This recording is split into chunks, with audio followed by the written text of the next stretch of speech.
We are living in the dumbest timeline imaginable. And I mean that so sincerely. We have a president who thinks that wind turbines are killing all of the birds and also whales. We have an FBI director who thinks 110,000 gang members are just running around in Chicago. And we have an administration so incompetent that ICE agents literally can't figure out how to use a bathroom. And somehow, this isn't even the craziest part of today's video. What you're about to hear will make your stomach turn. Kristi Noem, one of the most prominent figures in Republican politics, admitted in her memoir that she executed her 14-month-old puppy. But that's not even the worst part. What she did immediately after that killing of her puppy reveals something far more disturbing about who this woman really is. It's a window into a political movement that glorifies power and dehumanization. So everyone's heard about Cricket, sweet Cricket, the young wire-haired pointer that Noem shot directly in the head for being untrainable. She couldn't train him. That alone should have ended any talk of her holding federal office. If we can't unify around our love of dogs, what can we? But the real story that almost no one is talking about, it's her goat. Stay with me because this is where the story shifts from disturbing to downright sociopathic. And once you understand the full pattern of cruelty that Noem has built her personal brand on, from killing family pets to targeting immigrants for photo ops, it all starts to make sickening sense of what she's been doing to vulnerable communities. And it needs to be understood by everyone paying attention to American politics right now. But first, let me tell you who we're really dealing with here. And I need you to understand the level of absolute dysfunction we're talking about in the administration. Listen to this clip of Trump explaining wind turbines. By the way, you know, the one thing about climate, so we fight like hell, and they put up all these windmills all over the place that if you add the cost of rebuilding, and they're all rebuilt, you know, in China. They're all built in China and Germany. And they said, let's assume you're a big believer in this. They send big fumes in. So you add it all up, and it's terrible. You can't get rid of the blades. They only last 10 years. The energy is the most expensive energy you can do. They kill all our birds. If you want to see a bird cemetery, go under a windmill sometime. You'll see birds like you never saw. If you love birds, you'll start to weep. But it's just the craziest thing. They ruin our plains and fields. They're killing our whales. You know, the whales are coming in. I think we had one whale come in 50 years. This year we had like 12. It's a terrible thing they're doing to our country. And they're doing. This is the guy who is leading our country. A man who clearly has no idea how windmills even work. Like, genuinely, what does he think they even do? And the people he's surrounded himself with are somehow even less competent, like Kash Patel, Trump's FBI director, who went on television and claimed with a straight face that 5% of Chicago's population are active gang members. Let me do the math for you. That's 110,000 people. Let's take a look at the clip. Taking the juggernaut that is demolishing the weaponization of law enforcement and bringing it to places like Chicago. When I was there today with Todd, we learned that the Chicago city streets have 110,000 gang members. That's right. You heard me right. They had 1,200 shootings this year alone, 360 homicides. When politicians choose to side with those metrics and not their citizenry, thank God we have President Trump and this Department of Justice and this FBI going in there and crushing violent crime. And President Trump sent us into these cities quietly to set the stage, to set up for the National Guard, to see the success that we saw in Washington, D.C., in Memphis. The FBI has been leading the charge in every single one of these streets because we know how to gather ground-level intelligence, and we know how to put handcuffs on the bad guys, and we know that we have the backing of this administration. And most importantly, the agents at the FBI know that they have the backing of the American people and their government. For context, official estimates from the Chicago Crime Commission put the number closer to 100 active gang members in the city, not 110,000. Those are two different numbers. Even if you inflated the head count of every gang in Chicago, you'd still be off by tens of thousands. This is the guy running our FBI, the country's top law enforcement agency. And I wouldn't trust him to fill in for my doorman on a bathroom break. Oh, and speaking of bathroom breaks, ICE is now getting the Amazon employee experience of peeing in water bottles while working in Chicago. Yes, that's correct. In an iconic act of resistance, The folks of Chicago aren't letting ICE agents use the bathrooms, and we love this. This is an everyday act of defiance. It's a deeply Chicago one, too. Resisting against an agency that is just as violent, racist, and unjust. Chicago has a long tradition of resisting federal overreach, from sanctuary city policies to anti-police brutality movements. Refusing to let ICE use the bathroom isn't just one of their normal stunts. It's part of a broader culture of solidarity and saying F off to unjust authority. And here in the same city that famously threw off the FBI's surveillance of the Black Panthers in the 60s and pushed back against Rahm Emanuel's cover-up, this is just the modern version. Small-scale resistance with big symbolic power. It's humane in contrast to the cruelty that ICE is deploying. While ICE agents detain pregnant women, while they detain children, zip tie them up, steal them from their parents, and leave people in freezing detention centers with no medical care, the people of Chicago are like, yeah, you want to treat people like animals? Go pee in a cup in your car. And that is civil resistance. It's working because now even Kristi Noem is whining about it. Just listen to what she said when ICE agents couldn't figure out how to use a bathroom in Chicago, poor guys. And in fact, they don't even let our ICE officers and our Border Patrol officers use restrooms in facilities. Those men and women were telling us that they have to figure out even where they can go sit down for 5 minutes to have lunch or to use a restroom throughout their shift and their break. So they've made it a very difficult situation. These are the people terrorizing immigrant communities, breaking down doors at 2 a.m. with helicopters and military equipment and guns drawn at children. And you think that I care that they have to pee in a cup in their car? No. This is all part of the cruelty circus that Kristi Noem is at the helm of. This is the administration she rides for. And when you see the kind of cruelty and incompetence she's built her entire career on, it all makes perfect sense. This is the same Kristi Noem who literally hid in her office to avoid meeting with queer activists during the Equality South Dakota Visibility and Advocacy Day. Amy, star of We're Here Season 2 and founder of the South Dakota queer organization Watertown Love, tried to meet with Noem right after Noem, who was governor at the time, had signed an anti-trans sports bill into law. Noem saw the group coming, rushed into her office, and camped out inside until they left. Think about that. A sitting governor, somebody who's supposed to represent all of her constituents, is literally hiding from the gays. The gays, the least scary, most wonderful community of all communities. Unless you've got a crusty face and a bad bunch of filler, which may explain her fear, they will hold you accountable, honey. But in all seriousness, observers and activists interpreted this as a deliberate avoidance tactic. You can't write legislation about trans youth, but then avoid direct contact with the people most affected by these policies.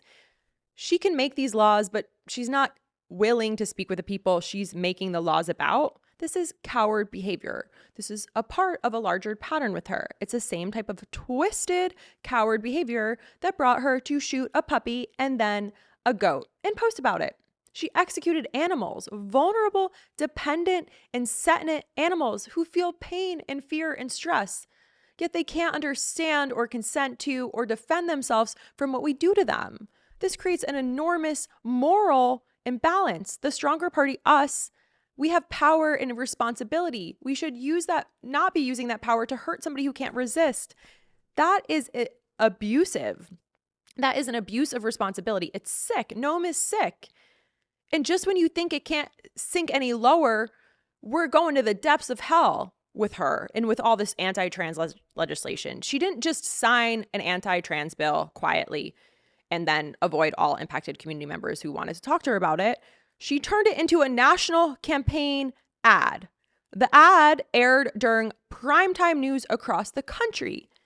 She didn't even use the word transgender or trans. She made it about protecting women's sports. The ad included lines like, in South Dakota, only girls play girl sports. Why? Because Kristi Noem and her leadership are crooked. Another quote, the ad said, Noem has been protecting girls' sports for years and has never backed down. She spent taxpayer dollar to demonize trans kids on national television, kids who just want to play sports and t-ball, kids who are already amongst the most vulnerable in our society. But sure, Kristi, tell me more about how tough it is to deal with these real problems while your buddy Kash Patel is making up gang statistics and you're crying about ICE agents in their potty breaks. This is like her crusade against people. And she had one against universities. In 2023, Noem sent a letter to South Dakota's Board of Regents, the people who oversee the state's colleges, demanding they prohibit drag shows from taking place on university campuses and demanding that they remove all references to preferred pronouns in school materials. She wrote that liberal ideologies have poisoned universities, turning them from places of ideological diversity and debate into institutions focused on feelings rather than facts. And then she had the audacity to demand that universities remove any policy or procedure that prohibits students from exercising their right to free speech. You can't make this up. She wants to ban drag shows, ban pronouns, ban any expression that she disagrees with, and she calls that protecting free speech. This monster will use every ounce of government power to target anyone who doesn't fit within her crusty version of America. Now let's get back to that gravel pit. After Noem shot her puppy, Cricket, she walked back up to her yard, and in her own words, I spotted our billy goat.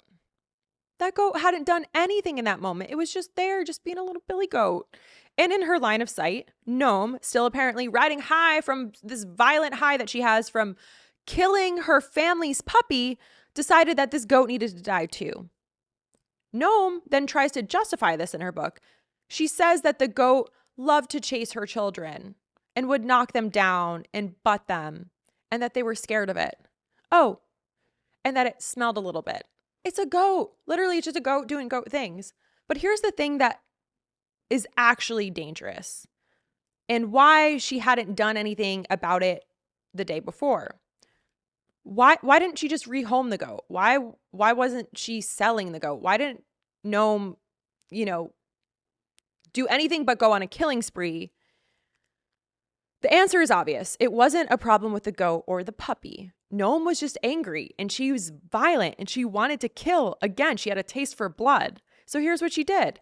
And I need you to really hear this. Noem says she dragged the goat to the gravel pit. She tied him to a post so he was helpless, and then she shot at him. But the goat jumped when she pulled the trigger. Her shot was off, which means, and she carefully avoids saying this directly in her book, she wounded the animal with her first shot. Then, in her own words, she said it was about not wanting him to suffer. Oh, now we care about suffering. And what she said next was, I hustled back across the pasture to the pickup, grabbed another shell, and hurried back to the gravel pit and put him down. Let me paint a picture for you. A goat, a sweet billy goat tied to a post. Kristi Noem pulls up, shot once, wounded, bleeding, terrified. And Kristi Noem, she left it there while she jogged back to her pickup truck to grab more bullets and then left that goat to suffer because of her incompetence and rage. Noem has defended killing Cricket by citing South Dakota law, which exempts any reasonable action taken by a person for the destruction or control of an animal known to be dangerous, a threat, or injurious to life, limb, or property. Cricket allegedly killed chickens and snapped at Noem. He was a puppy. So legally, she said this so that way she's covered. She knew how to spin it to get away with it. Morally, absolutely not. Legally, she's spinning it in a way to protect herself. It's hard to say. I'm not a lawyer. But the goat chased kids. It butted them. It smelled bad. That's what goats do. If those traits make an animal legally dangerous, then every goat in America, their days are numbered. But what Noem did to that goat, dragging it, tying it up, shooting it twice, making it suffer, that sounds an awful lot like the legal definition of animal cruelty in South Dakota. Again, not a lawyer. Add animal cruelty in South Dakota, that's a Class 6 felony. The law defines it as intentionally, willfully, and maliciously inflicting gross physical abuse on an animal that causes prolonged pain, that causes serious physical injury, or that results in the death of an animal. Let me say that again. Prolonged pain. The goat tied to a post, shot once, left to bleed while Noem walked back to her pickup truck to get more bullets. That's prolonged pain. This might actually be a crime. Now, the kicker. Class 6 felonies in South Dakota have a 7-year statute of limitations. Noem doesn't say exactly when this happened, but she does mention her kids coming home from school and asking, where's Cricket? Could you freaking imagine? All of her children are adults now, and I hope they hate her as much as the country does. But that places this at more than 7 years ago, and it probably was. So she can't be prosecuted. No prosecution could do more damage. Kristi Noem has already done a lot of damage herself by writing about this bloodlust like it's something to be proud of. And here, this is what makes this so much worse.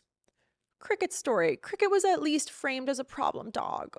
Noem's logic, super twisted, and she defended it by like Cricket was maybe aggressive, untrainable. The goat was just there. And in her way, she killed it because of her ability to do so. These are signs of a person with severe lack of impulse control and disturbing comfort with violence and death. She hides from queer folks, but demonizes trans kids. She bans drag shows while claiming to protect free speech. She kills a puppy and a goat and calls it decisive leadership. This is somebody who operates in a reality where facts don't matter. Just like Trump's babbling about windmills, just like Kash Patel inventing 110,000 gang members, just like ICE agents who can't figure out how to use a bathroom but decide to terrorize entire neighborhoods with military equipment, with guns drawn at kids, even after the entire country condemned Kristi Noem for killing her sweet puppy Cricket. Noem doubled down. When President Biden's dog Commander had behavioral issues, she wrote, what I would do if I was president in the first day of office in 2025, the first thing I do is make sure Joe Biden's dog was nowhere on the grounds. Ew. Commander, say hi to Cricket for us. She threatened to kill a president's dog as a punchline. And in the same book, Noem wrote, I remember when I met with North Korean dictator Kim Jong-un. I'm sure he underestimated me, having no clue about my experience staring down years of staring down little tyrants. The meeting never happened. The Dakota Scout investigated, and her publisher had to issue a statement saying they would redact that and reprint parts of the book to remove the lies. So Kristi Noem is cruel and a liar, which fits perfectly into this administration's class of people who just make stuff up. None of it's true. None of it matters to them. And now Kristi Noem has been given federal power to terrorize entire cities. Listen to what she just said to the mayor of Portland.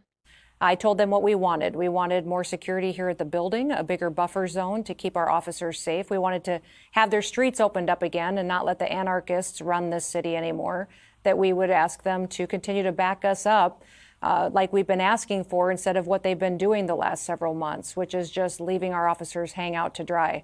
The chief asked if I wanted to meet with the mayor, and I said absolutely. Came back and just met with the mayor, and I'm so extremely disappointed. He's continuing to play politics. Did not commit to any of those promises and said that he'd give me an answer by tomorrow. And I'm hopeful that he will. What I told him is that if he did not follow through on some of these security measures for our officers, we were going to cover him up with more federal resources, and that we were going to send 4 times the amount of federal officers here so that the people of Portland could have some safety. They could have some security. Today, Jesse, we went and got a sex offender off the streets here in Portland that had been violating minors. And we're going to bring him to justice. And this Portland mayor tried to brag about him making our streets safer. No, absolutely not. It is our federal CBP and ICE officers that are cleaning up this city. And every single day, they're going to stay dedicated to doing that. She's saying cooperate with our deportation force or we'll flood your city with 4 times as many federal agents, threatening to occupy more military in American cities because its mayors won't comply with her corrupt agenda. She's one of the most powerful Republicans in the country now. She has access to federal law enforcement. She can deploy agents across the state lines. And this is how she handles the problems with threats of violence, lies, and zero empathy. If Kristi Noem can tie a goat to a post botch the execution, leave it there to suffer, then write about it like it's something to be proud of, what do you think she'll do with the full power of federal government over the next couple years? We're watching this happen in real time. The goat story isn't just about a goat. It's about a woman who sees living beings, human or animal, as disposable. The moment that they inconvenience her, a woman who hides from conversations with queer folks, but revels in violence, lies, and her accomplishments, and calls cruelty leadership, Cricket's story was horrifying. But the goat shows you exactly who Kristi Noem is when no one's watching. Just her rage, and a defenseless, sweet animal tied to a post. And she thought writing about it would make her look strong. Now she's threatening to surge 4 times the federal agents into Portland. Now she's using the Department of Homeland Security to extort city governments.